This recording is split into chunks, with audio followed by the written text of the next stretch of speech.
Thank you very much.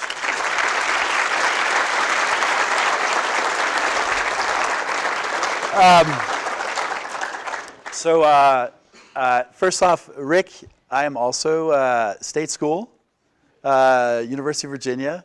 So for the record, I think that America is blessed, actually, with public education and has some of the greatest universities around. And actually, I think that you're hungrier for some reason in a state environment to actually basically also prove yourself.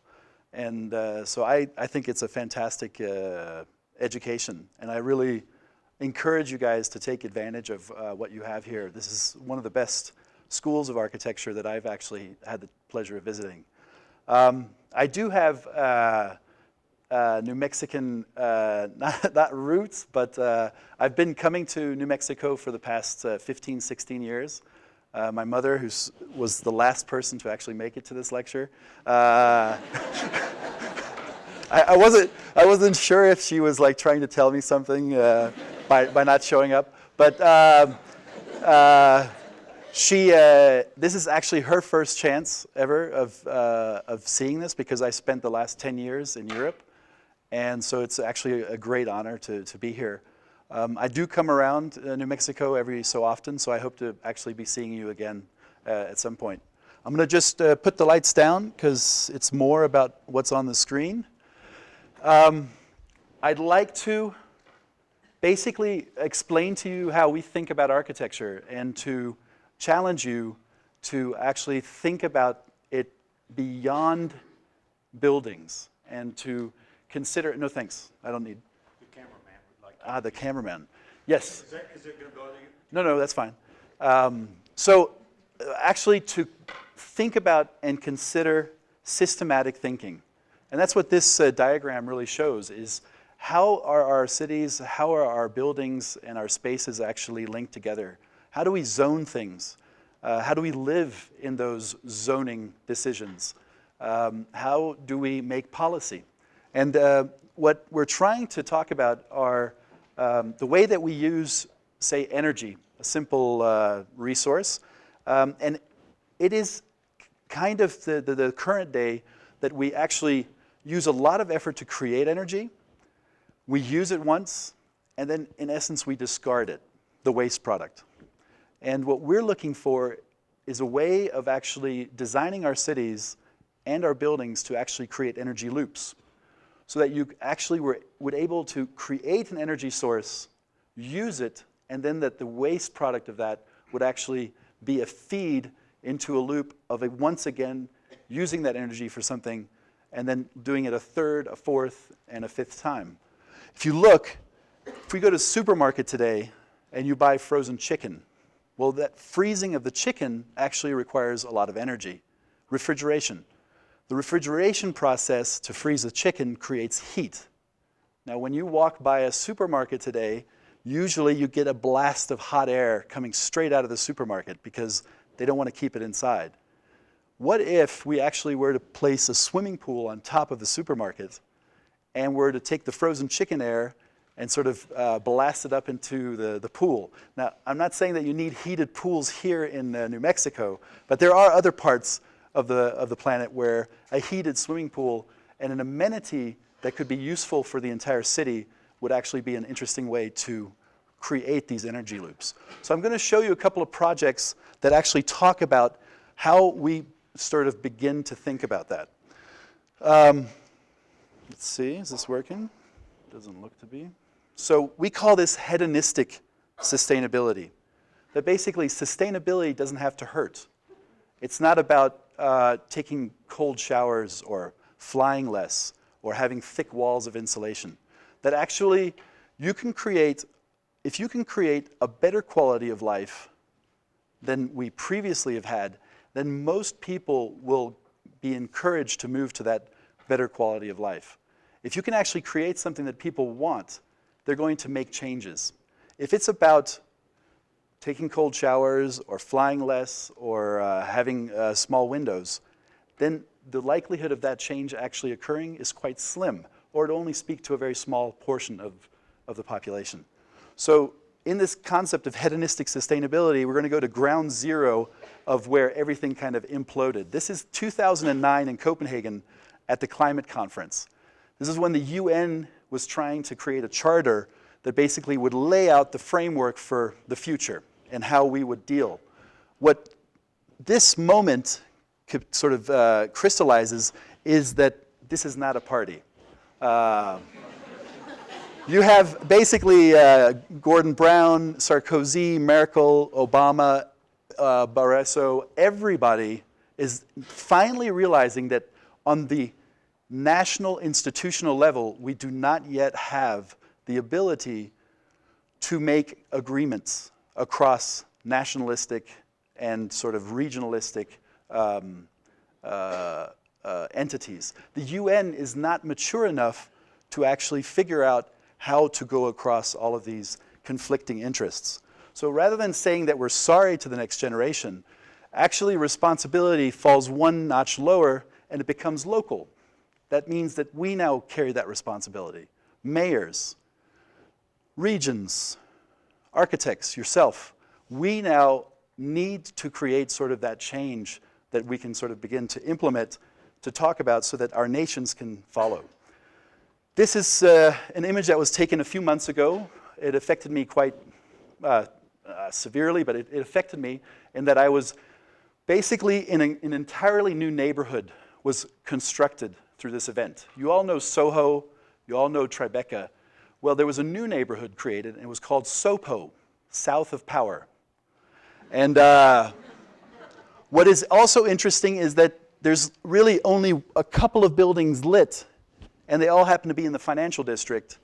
And buildings like Goldman Sachs or sort of other investment banks that had generators enough and the foresight enough to place those generators on the second floor in case of sort of the historic flooding that would occur. So it tells you a lot about the haves and the have-nots, in essence. It tells you a lot about that kind of systematic thinking and when those systems actually break down. If we as architects don't deal with water management, then we are subjected to what happens and what occurs. If we become a part of the conversation about water management and about flooding and about wetlands and about all of those areas, then we suddenly also affect one of the biggest urban areas on the planet. If we look at water rising, the cities that are most affected by the global rise of water, the 20 most affected cities, 5 of them are in the United States. The one that is by far affected the most and is 4 times more than the next one is Miami. So they estimate close to $500 billion worth of damage. This was $80 billion. They expect close to $500 billion worth of damage should the water rise and surges occur in the Miami region. That's not an if, that's a fact. That will happen at some point in our lifetimes or not. But it's something that we should actually be thinking about and dealing with. When there were floodgates actually contemplated for the Hudson River, similar to the ones on the Thames in London, there was a price tag then placed about $15 billion. Now, don't you think someone wished that they had accepted those $15 billion at that time, or that the insurance companies that are now paying the $80 billion would actually also be a part of the solution in order to sort of get the conversation going? So we as architects, we actually engage politically. This is the EU. Bjarke was sort of invited to talk about regulations and sort of large-scale policymaking on an EU level. We also were invited to 10 Downing Street, where David Cameron was dealing with the sort of urban riots that occurred about 1.5 years ago in London. When they looked at why were people rioting, these people were well off, they had jobs, yet they stole things, they loitered, they burned things down. No one could quite understand why these riots occurred. And so it was basically understanding that there is a segment of the population that feels ostracized, not sort of within the public discussion, not within the public realm. And so this was a conference that he called up with lots of different people, including architects, to actually deal with the public realm and saying, what can we in London do on our streets, in our public places, that allows everyone to feel that they are being listened to and worked with. So we are big, Bjarke Ingels group, and I'd like to sort of begin with one project. This woman has truly one of the unsexiest jobs in Denmark. She is the director of a waste-to-energy plant. So that's just basically some place that you take your trash, it gets burned, and then you actually make electricity out of the burning. They held a competition. These competitions are generally for engineers, because don't engineers design like waste-to-energy plants? What is architectural about it? Well, she gave us a mission within the brief that says that this waste-energy plant should be, read the last sentence, architecture that should be a gift to the city. Now those are 3 words you don't hear every day. Architecture, gift, city, and waste-energy plant. So there's a different type of thinking that suddenly an architect is invited to this kind of competition.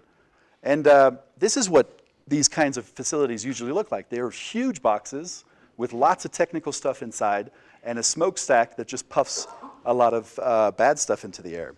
So Denmark is a tiny little country. It's not as sort of has the generosity of the US in terms of land.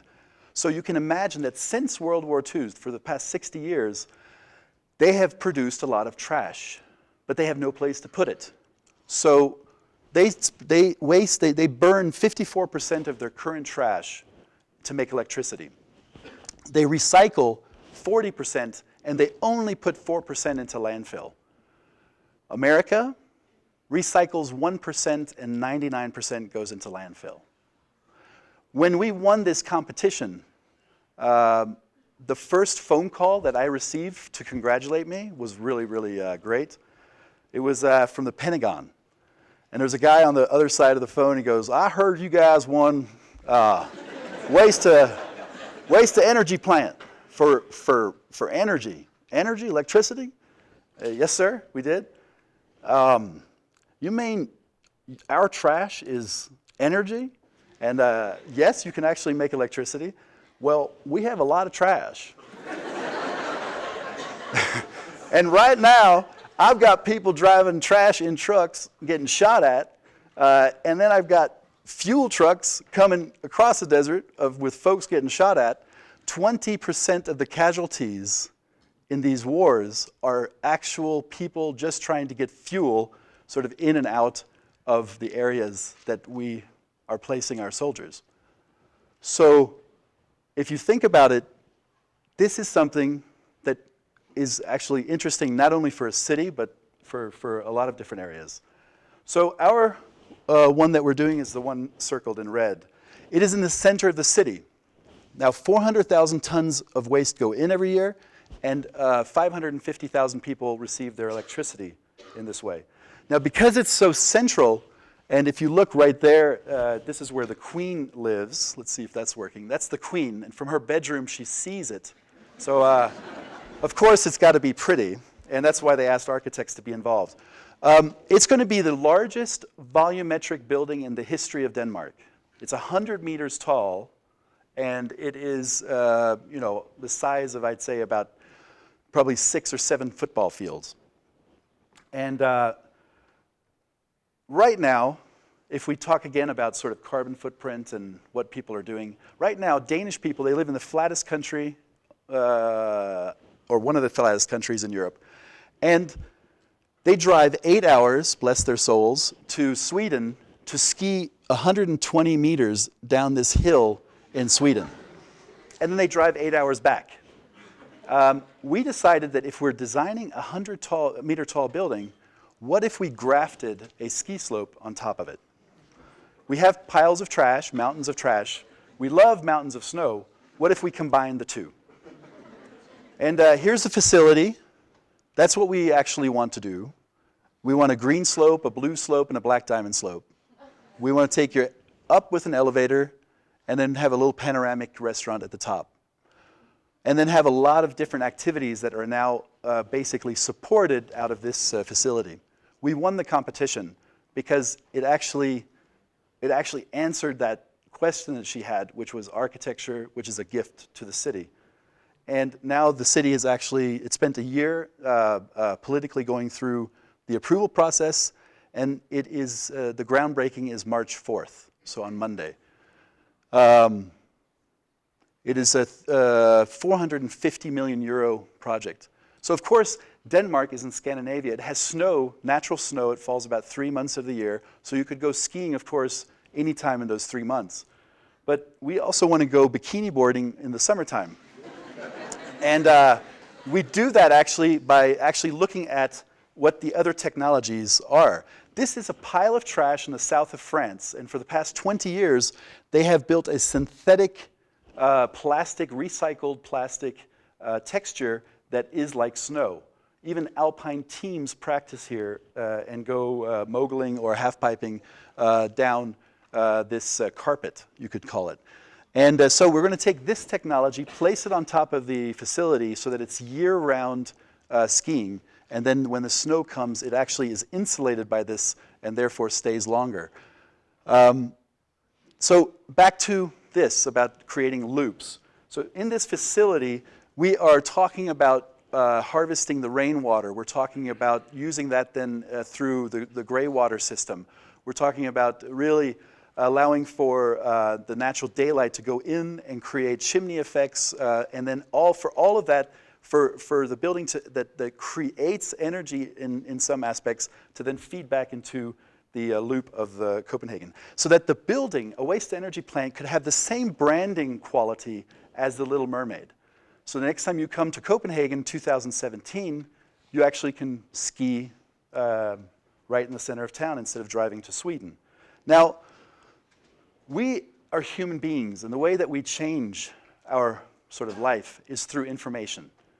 And if we can actually achieve receiving information and we believe pragmatically that this is the right way, we change our habits. And those are the hardest to change. We took a look at basically what these facilities are, and they pump out this sort of smoke out of the smokestacks, and it's sort of a continuous trail of smoke. No one has any idea of how that is quantifiable. How much smoke is there? So we decided to actually push out smoke rings, and that basically every ring of smoke is a ton of carbon that's being burned inside the facility. So you can sit there with your girlfriend or boyfriend and say, look, dear, there's 3 tons of carbon that just went out of the facility. We do this by basically capturing the air, the water vapor, and then hydraulically sort of sending it out and creating sort of a vortex, a simulated vortex that then sends out these smoke rings. And here's the skier heading down. And then you see how the smoke ring sort of pops out.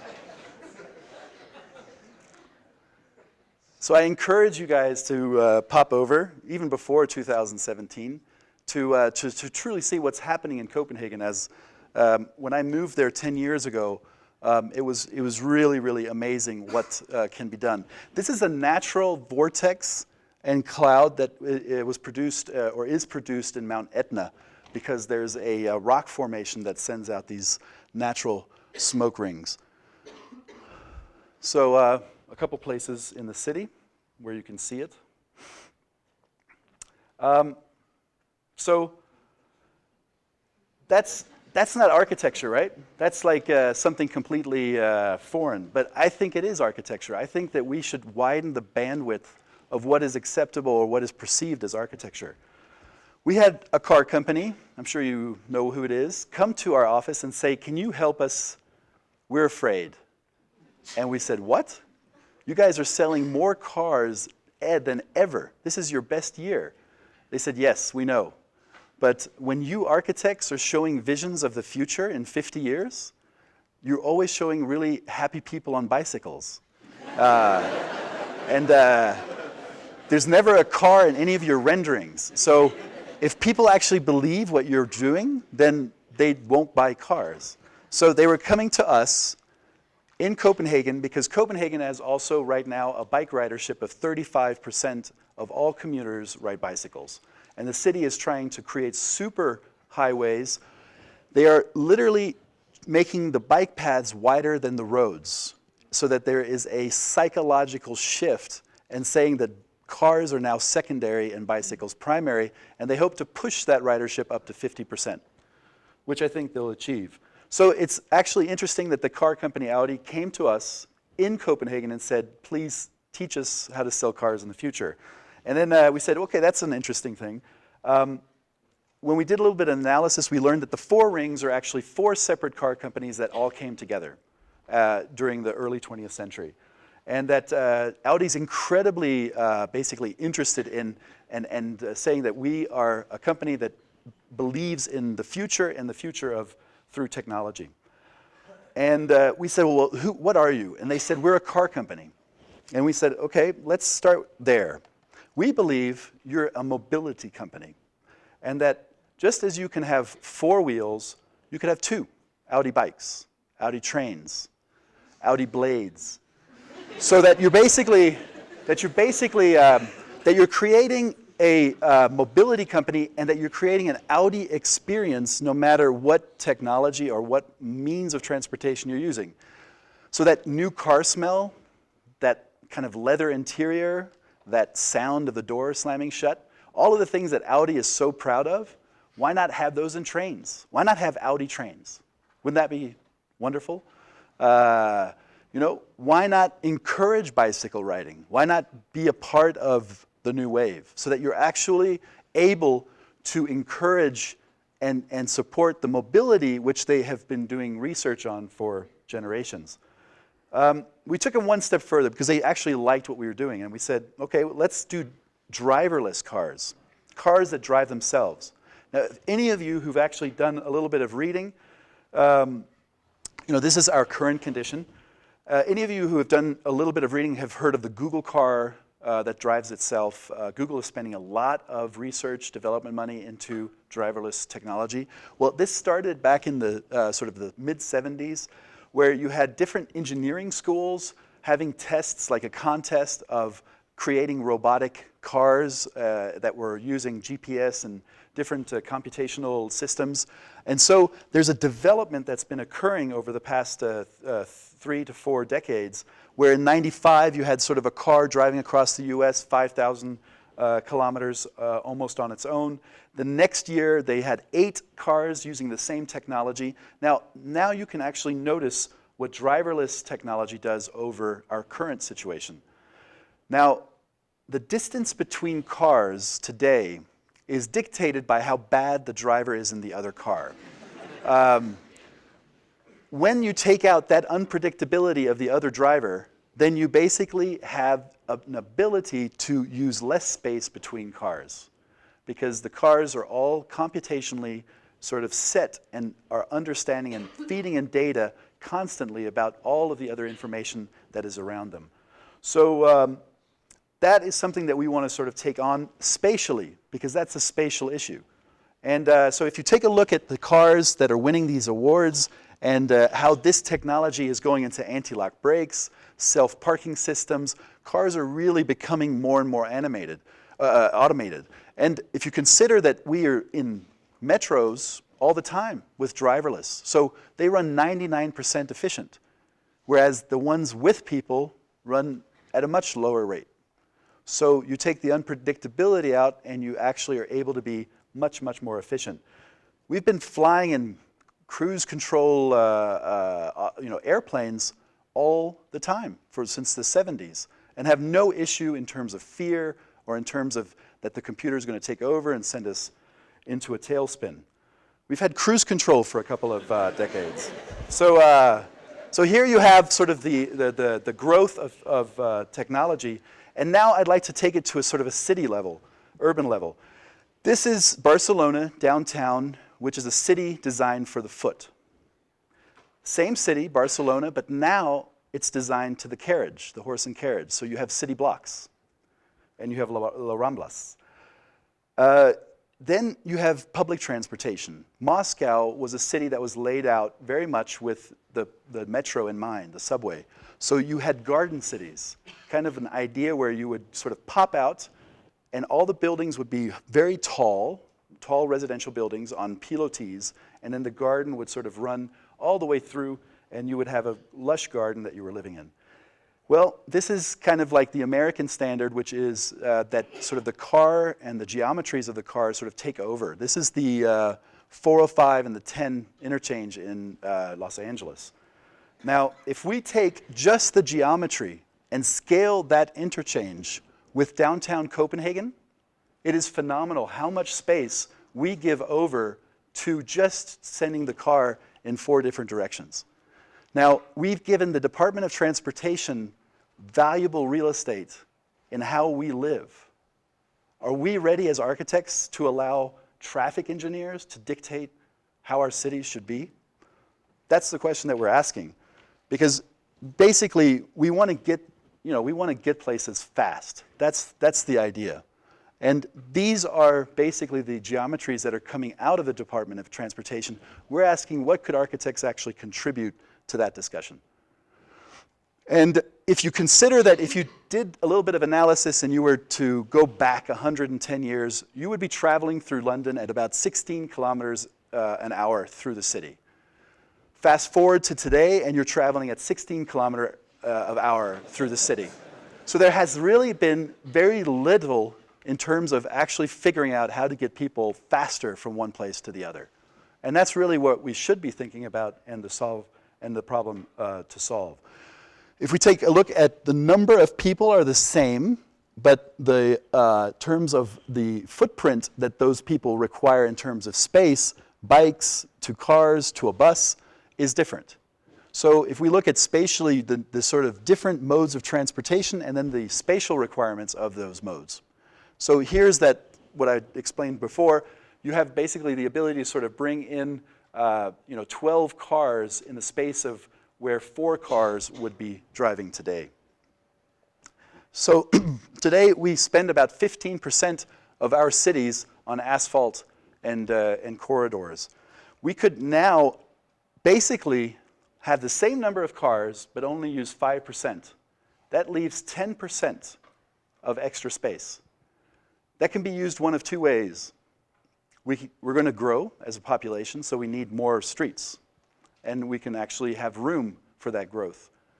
Or we can actually begin to create financing models that would allow us to create a new paradigm shift of what a street is. By that I mean that you can sell off, say, 5% of that 10% and begin to think about how to create a new technology. This is what an intersection is passively. You have asphalt, you have stripes, you have traffic lights, and you have sort of a code of conduct. The question is, could we see ourselves more like swarms of fish, schools of fish, where you put in the program where you would like to go, the address. The car will figure out, based on everything else that's out there, how to get you from point A to point B the fastest, and continually update that feed, that data. So as you're moving through the city, you're actually getting to the place that you want to be. New York works like that a little bit. Consider the yellow cabs. Consider that you go into a cab, give an address, sit back, and don't think about the driving. That's like left over for someone else to do.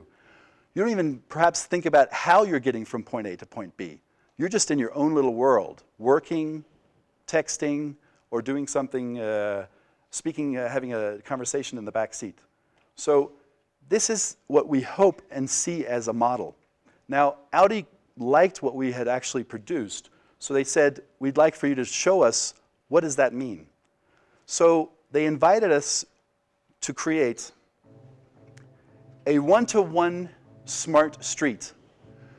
This is a street, the blue, it's an LED which is picking up information. Every person that's dynamic is being picked up and the data is being fed into the LED.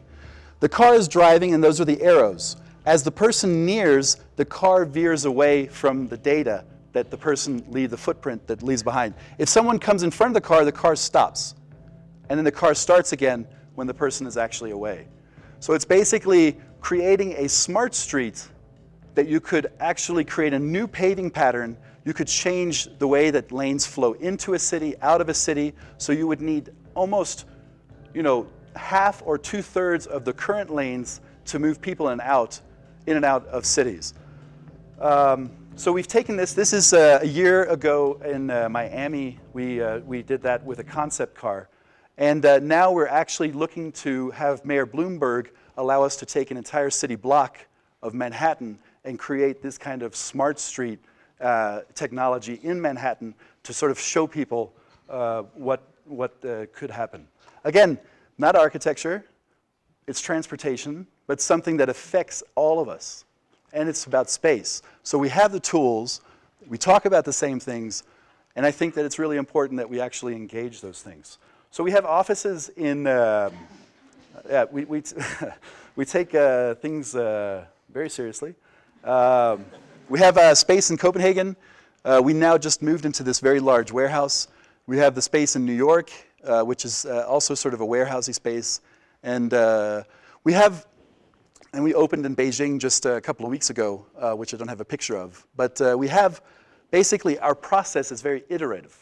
So we prototype concepts continuously, and we work with the information that is given to us by clients, by policy, by zoning, regulations, all of those things, to basically create the ideas that are shown in the different projects. So I wanted to sort of take you through quickly on a couple of these projects.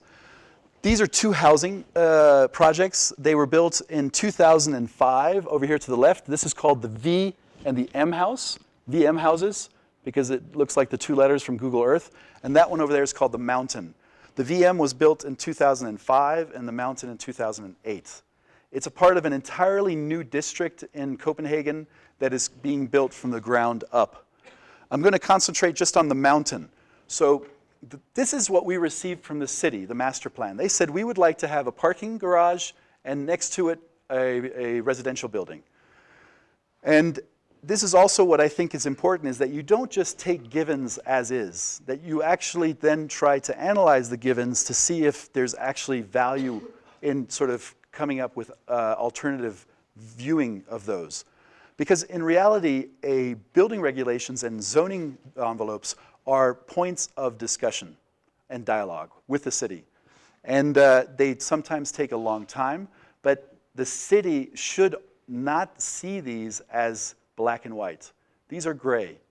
And if you can actually demonstrate that it's beneficial to the city and, of course, to your client, then they should reconsider and make exceptions. So in this case, we said, isn't it sad to be living in this house and looking straight into a parking garage? We said, what if you actually use the parking as a foundation? You smear the housing on top.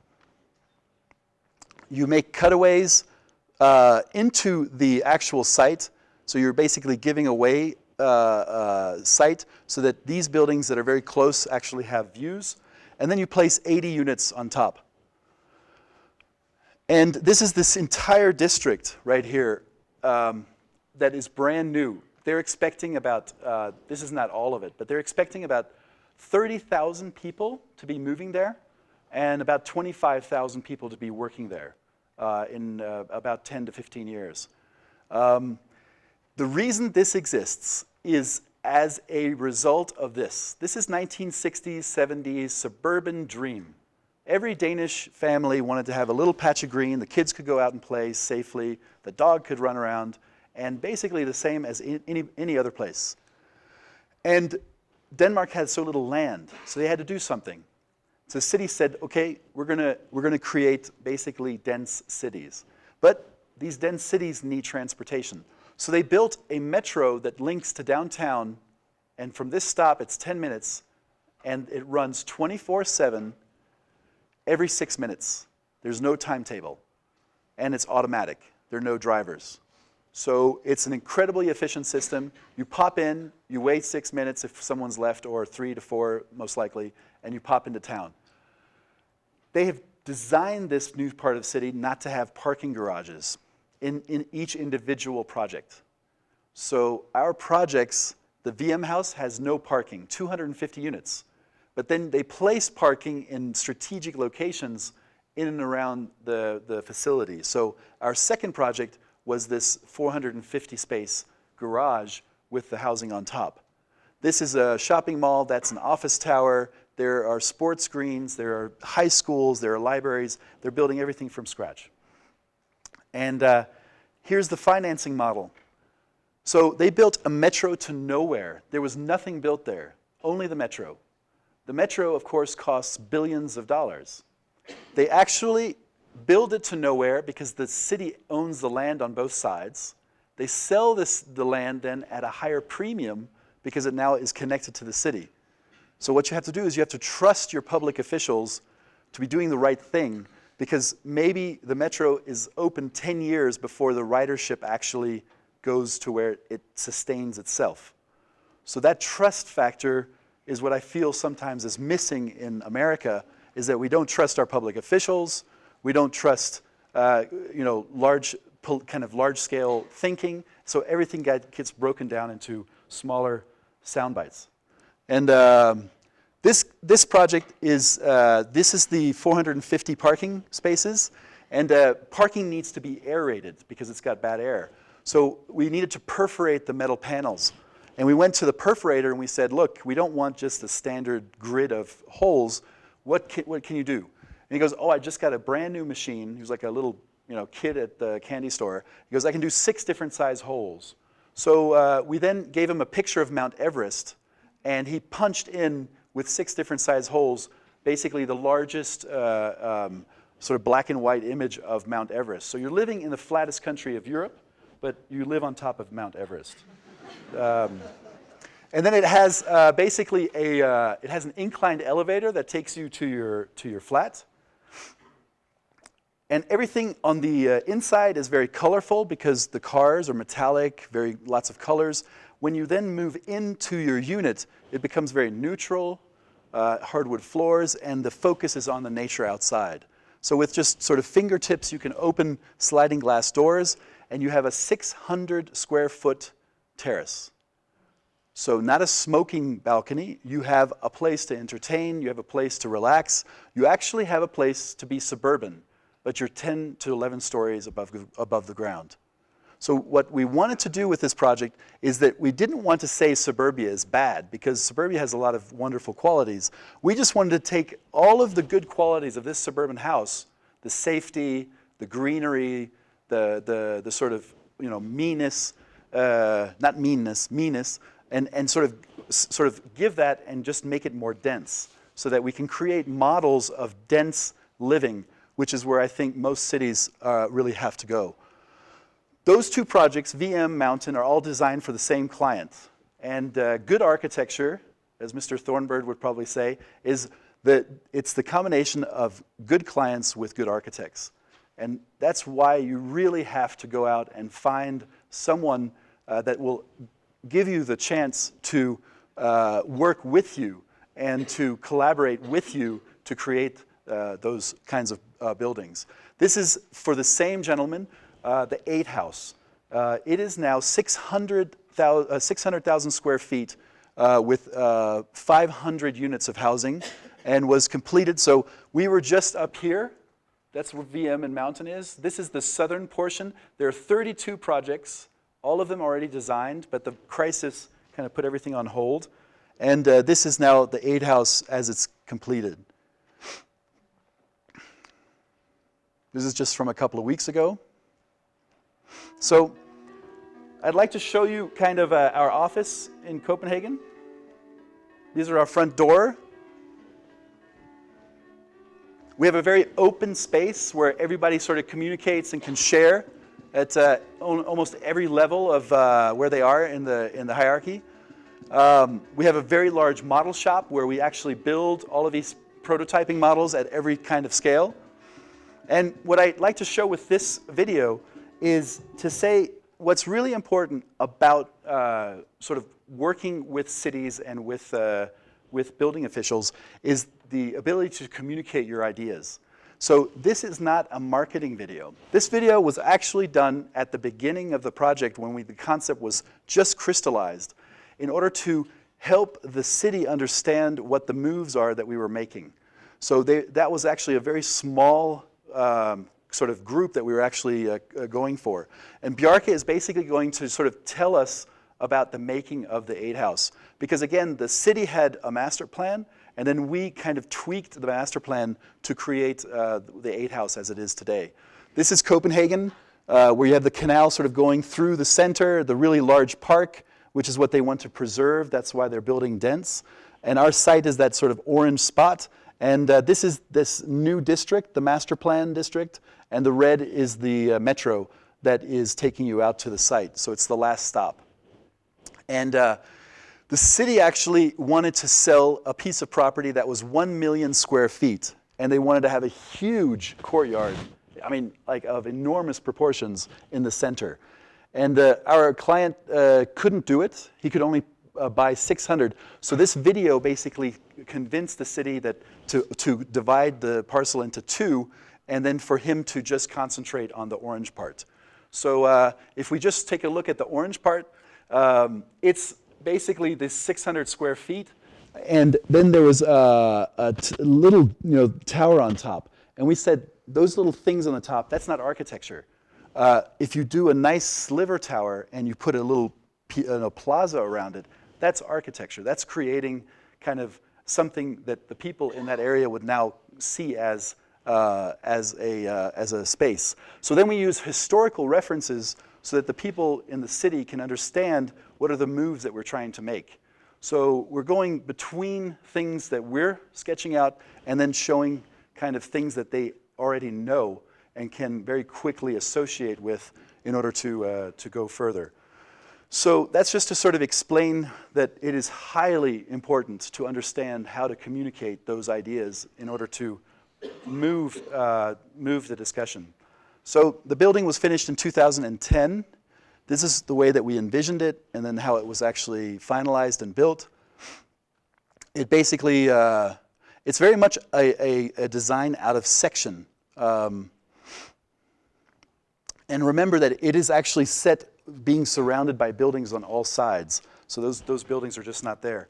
Another really nice thing, again, about water management. We today take rainwater, and when it falls onto asphalt or onto our parking lots, and it goes somewhere into sort of a storm drainage system and then gets underground, and then we pipe it. And every sort of maybe 20, 50 years, there's a storm that's so big that it blows the manholes up or it destroys the infrastructure that's underground. What's really interesting is that we discovered, and I don't think it's anything new, that people pay more money to look at water than they do dirt. So what they did in this master plan is that they created storm water retention ponds. Instead of taking the water into an underground, which is taking an asset and making it invisible, they decided to take the asset, put it into a pond, and allow natural evaporation to take it back up into the sky. But while it's sitting in the retention pond, it can be a skate park, it can be kayak practice, it could be the toddler going down to cool off on a hot summer day, and you basically are looking at the water. So I think that the Danish urban planning-wise and architecture-wise are just doing some really interesting things. So going back to sort of this section of this project, the way that we created these different bands of program was to really look at the section, the width. So retail, which is the gray, has a certain width in order to be efficient. Then we placed row houses on top of the retail. We placed flats on top of the row houses, so those are single story with balconies on both sides. And then we created penthouses on the top. So my colleagues here, they're going to go up a ramp that takes you from the street level all the way up to the 10th level penthouse without going up a single stair. This is kind of like an exterior road or ramp that allows you also to bicycle all the way from your 10th level apartment through the entire complex down to the street level. So it's something that kind of prioritizes the bicycle and kind of activates movement by foot or by skateboard over taking the elevator or going and driving. there's not a single parking space required for this building. 500 units of housing, perhaps 1,000 people living there, and no cars. And then we have a cafe at the end. So there's a lot of retail, there's a daycare, there's a supermarket, and then we have a cafe that kind of is the beating heart of the entire place. And then each of the penthouses and the row houses have a tiny little garden in front. Here you see the sort of ribbons of program, the courtyards on the inside, and the views out over. So I've shown you 3 housing projects by the same client. And now I'd like to show you a park. This is our latest project that we just finished. And it is a stretch which is 1 kilometer long from here all the way up to here. And it was basically the slice. It was a former rail line. They tore the rail out, and they basically became sort of the shooting gallery of Copenhagen. That's where the drug deals were. That's where the prostitution was occurring. That's where a lot of really bad stuff was happening. And the city was trying to figure out what can we do to actually invigorate this place so that the people feel that it's theirs. We created what we call Super Keelan Park. We have a red square, a black market, and a green park. So we divided it into sort of 3 sections. And what we wanted to do was, we as Danes didn't, and the area is surrounded by 60 different nationalities. It's the most sort of multicultural area of the entire country. We didn't want to take Danish design, benches, light posts, mailboxes, and tell new immigrants how to live Danish-wise. So we actually asked them through newspapers and radio announcements, can you please tell us how it was like the most beautiful parks in your country and bring those elements to Denmark. So it was actually trying to crowdsource urban furniture. And so we basically populated, we got over 1,000 suggestions. We filtered those down to 108, and then we're not architects, we're actually curators, and we're curating this public space with these 108 objects. We're, of course, also working with landscape architects, Topotech from Berlin, and an artist group called Superflex. So none of this stuff is done in a vacuum or alone. There always are lots and lots of people that help you. But basically, these are palm trees that are real palm trees from China that grow in a Scandinavian climate. So even the trees were sourced so that you have red maple trees on the red square, you have cherry blossoms on the black square, and you have all kinds of evergreen trees located in the... this is one that didn't make the cut. We really wanted it. It's a swing from Estonia, but the insurance agent from the city said no go. We did get this. This is one from Baghdad. We had a gentleman who said he remembered this slide from Ukraine and sent us a picture. We actually went to Ukraine, found that it was highly radioactive, and so then we had it sort of rebuilt to those specifications. We got a real sign from the Red Square, now sitting in Copenhagen. We got bollards from Ghana that are now in Copenhagen. You can really do a psychological analysis of cultures around the globe by looking at their benches. These are benches both in Mexico and Spain where you look your lover into your eyes and you have a great conversation. This is a bench from Belgium, the home of the EU, I might add, and no one is looking at each other or talking to each other at all. Telephone poles from Brazil. And then we had a gentleman from Japan who remembered this kind of octopus slide thing. And we had the Japanese company bring over their craftsmen and make one in Copenhagen. From America, a donut sign. And someone just told me that this they ate in this donut store. I think it was in St. Petersburg. A dentist sign from Qatar. And then these are the people that made their suggestions. So you have, this is from Turkey, artist that came in and then also put Shepherd Ferry. Here's the Japanese fellow, and people sort of just enjoying, and at the opening of the actual park this past summer.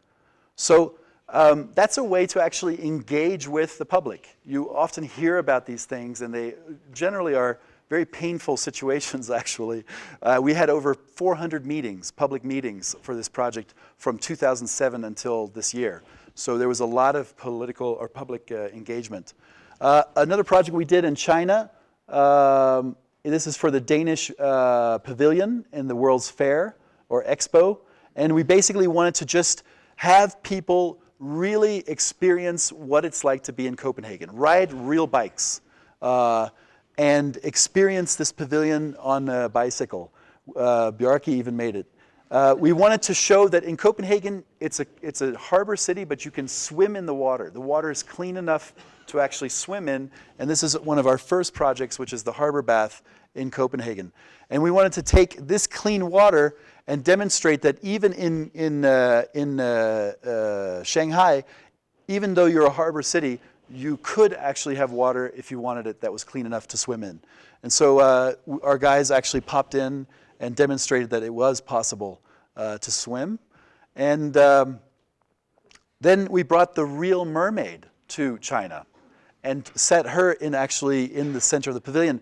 We won the competition, and then the jury said, oh, that's a great idea with the real mermaid, but you'll never get a chance to send her, so just send a copy. And we were like, but that's exactly what we don't want to present over to the Chinese. If we get upset that they copy our movies, they copy our software, what kind of image, what are we saying if we just send over a copy? So Bjarke actually went to Parliament and had to sort of say, I want her in China, and Parliament said yes. Denmark is so cool. So that's the Chinese customs. They're afraid of banned substances. She sat there for 6 months, and then she was sent back. We did the same check, actually, to make sure it was the real thing that we got back. So the question really was, well, what do we do in Copenhagen while she's away?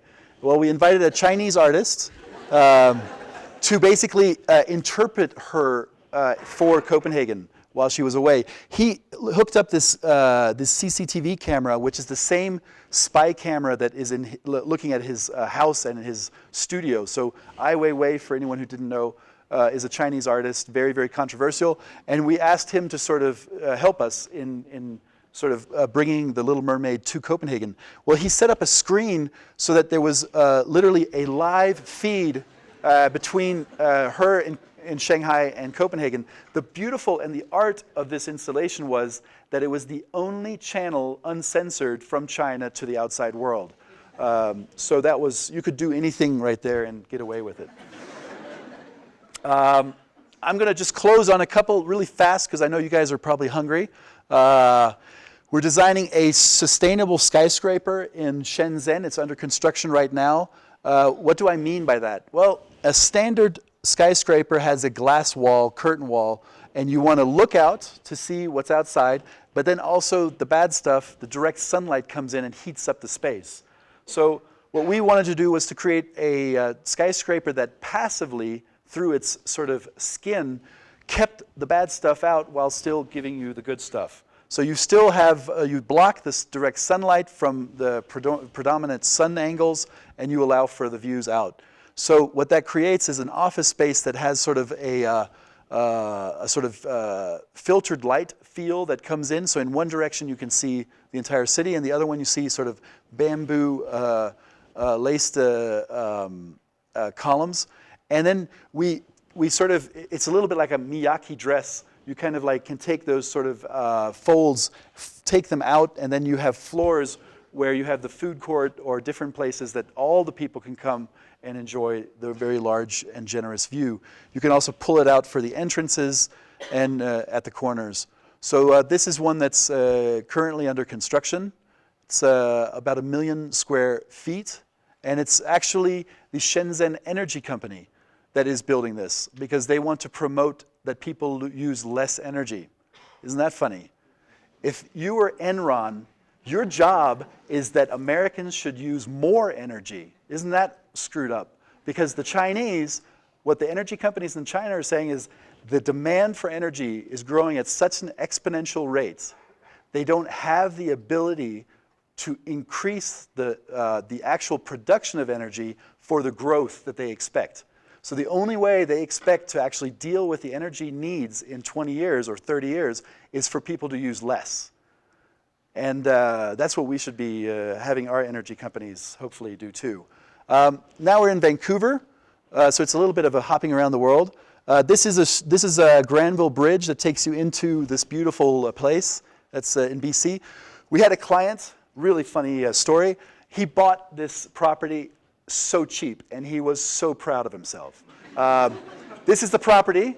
It goes underneath this on-ramp and stuff. So then he had us basically do kind of an analysis of what actually we could do there. And we said, okay, well, we have setbacks for sidewalks. There's a setback from the on-ramp, and then that on-ramp has a setback of 300 feet to create the vision. And then there's a setback from a park that you can't cast a shadow on. So that's what you can build. And then basically, if you do that, if you extrude that up, it doesn't create a very nice building in terms of layout because these are residences. So very inefficient, and suddenly he wasn't very happy. He said, "What can you do for me?" So we basically said, well, this 300-foot setback makes all the sense in the world down at the base. But do you really need it up 450 feet up in the sky? So we went to the city and we said, "City, would you allow us to use the air rights, which we own, to build a really nice, efficient floor plan at the top and then carry it back to the setback at the base?" And the city looked at it. They really couldn't argue against it. They said, well, if it stands up and it meets all the codes, I guess we can't say no.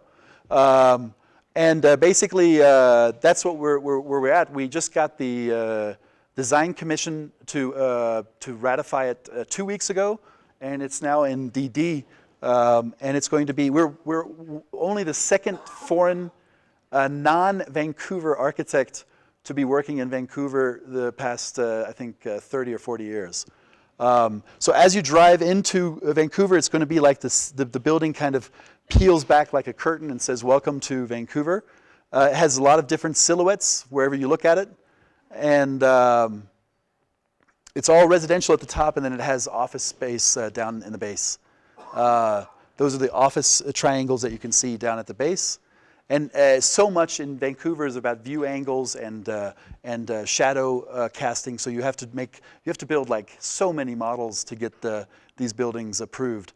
And then the office is really creating sort of interior courtyards because there's a lot of traffic and a lot of noise. So you're trying to create some places that are inside, and we're trying to activate underneath the bridge, similar to like if you've been up to New York to see the High Line and how there's a beer garden underneath. There could be movie screenings, twilights, or car shows in the summertime, and so we're pretty excited. The beauty of sort of thinking about technology. So in New York, when Broadway was sort of cut through the grid, it created a lot of triangular pieces, and for the life of the developers there, they couldn't figure out how to make money on these triangular pieces, so they made a lot of pocket parks. It wasn't until with the invention of the elevator did the triangle suddenly become feasible, because suddenly you could actually extrude the triangle up and it creates something like the Flatiron Building, which is a beautiful, if not one of the most beautiful buildings in Manhattan still. So we're so inspired by the Flatiron that we created our own Fatiron, and we hope that it's going to be built. I still have just two more, I think, to show you. We are working in Phoenix, Mr. Joy. We're doing a group came up to us that said, we've done some research and we discovered that you can make a lot of money on observation towers. And they did a study, and they looked that these observation towers usually have been built either as World's Fair events or communication towers, never really alone as just a observation tower. So one famous example is Space Needle, of course. Another one is the Eiffel Tower, which attracts almost 7 million visitors.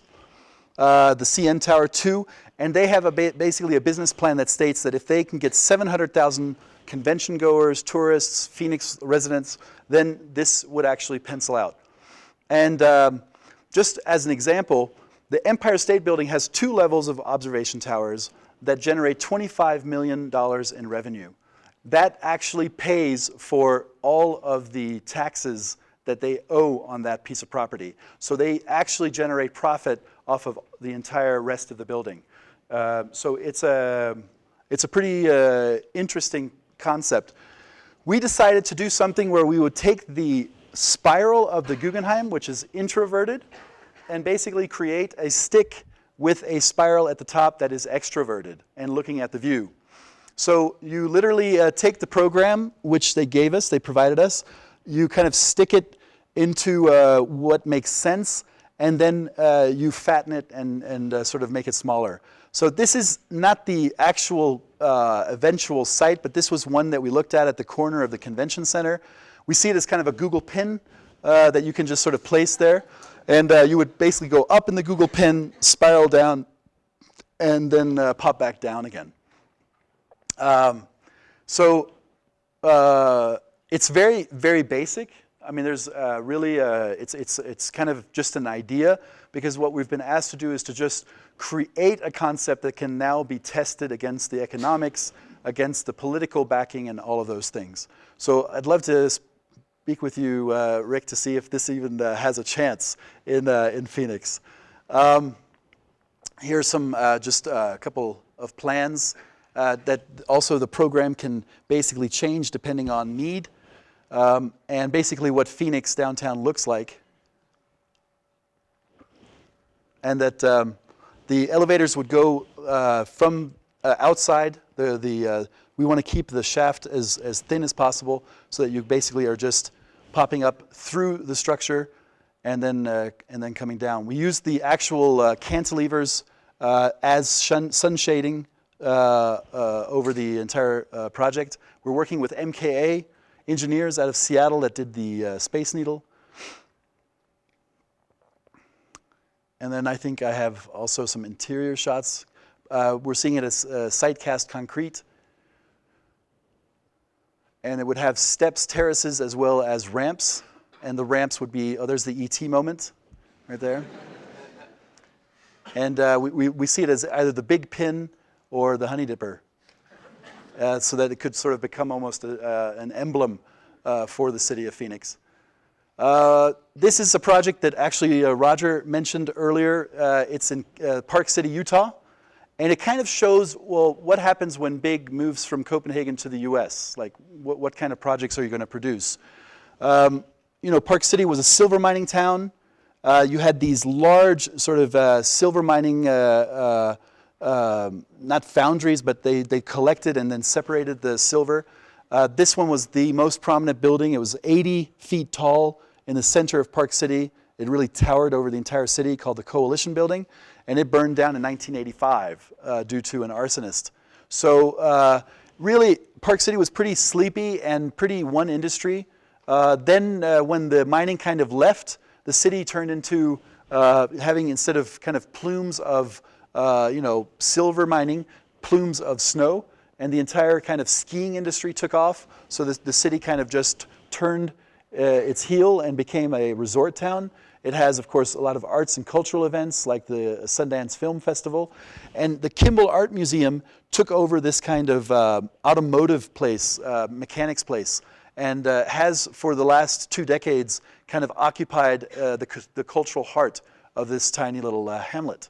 So the Kimball is right there in red, and these are the main access points to get to it. That's the existing facility, and they needed basically to double in size. So they had the parking lot next door, and we basically created an extension of the existing building that was orientated onto the grid of these streets. And then we had a gallery at the top that we twist basically to go on the main entrance into the city, which is Heber Avenue. So we have 2 galleries, and then we through the facade treatment, connect those two galleries. We were very intrigued by this sort of wooden timber frame construction, and what we did was we wanted to kind of ghost the Coalition building because it's something that the original residents of Park City remember. So we went 80 feet up in the air and have basically the same proportions of it in scale. So we're looking at all of this sort of traditional wood log timber construction in Utah, and in even the Hogans also use timbers and lay them in sort of a spiral formation. Then you have the old train tracks that went through the salt flats, and all of the original timbers that they cut down, they have been marinating in salt for almost 100 years. And what we're doing now is we're plucking them out, these beautiful long timbers that have been basically texturized with salt, and we're using them as a timber frame where we're building the museum and the gallery, the skin, out of these sort of timbers. And we're using the thickness of the timber to basically inch and push each timber a little bit slightly ajar so that we can actually create the twist within the tectonics of the construction. So here is the gallery extension. We then have a cafe that we need to deal with. We have some administration offices and then the gallery at the top. And what was interesting in these old sawmills of Utah, they have a wooden-clad exterior, but then they have a steel interior. So we're going to use steel structure to hold all of the weight of the galleries and the building, and so that the log wood only needs to support itself. Here you can see some of the ways that we're going to allow for to sort of cable the logs together and then tighten them. And then this is the residual space between the log facade and the steel interior. The courtyard, the rooftop on the old facility, and then you're moving up to the gallery at the top, and then having a view from a rooftop. So this is moving forward, and finally, I want to show you why we're even in America, which is this project in New York. 750 units of housing in Hell's Kitchen, 57th and the Hudson River. Our client owned this building and built it like 5 years ago, and he owned this piece of property. These folks have all spent a ton of money for views, and he had a couple of architects doing projects here, and they would always come up with a tower that blocked those views. So he gave us the project and said, I only have one criteria: that you can meet my FAR, the density, and that you can protect the views of the building behind. So that's how we basically came up with this idea of bringing the European courtyard to America and then just pulling up one side of it. So here's the site in relation to Central Park. It's squeezed between 57th and 58th. Our feeling is, just as Central Park acts as kind of a courtyard for the entire city urbanistically, we see that our courtyard works as that kind of release space for our project. And that's just a sort of typical Copenhagen courtyard house right there. So what do you get when you combine a skyscraper with a courtyard? You get a court scraper. So that's basically bringing a new typology to Manhattan. So the one thing that we did is that we lifted the courtyard from the street one level up so that you have a full podium at the base, because that's very important. And then we want to protect those views.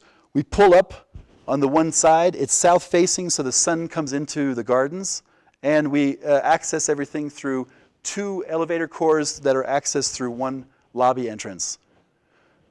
And this is now under construction. We've been working on it for about 2.5 years. And it has gone through also, I would say, almost 100 public meetings about the project.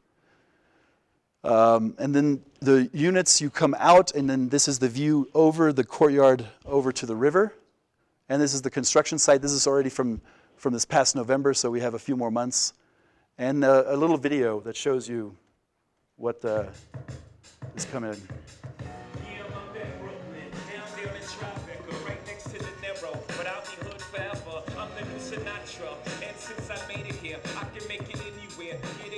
Everywhere. I used to cop in Harlem. All of my Dominicanos right there up on Broadway. Pull me back McDonald's, took it to my stash spot, 560 State Street. Catch me in the kitchen like a Simmons whipping pastry. Statue of Liberty, long live the World Trade, long live the King, yo. I'm from the Empire State.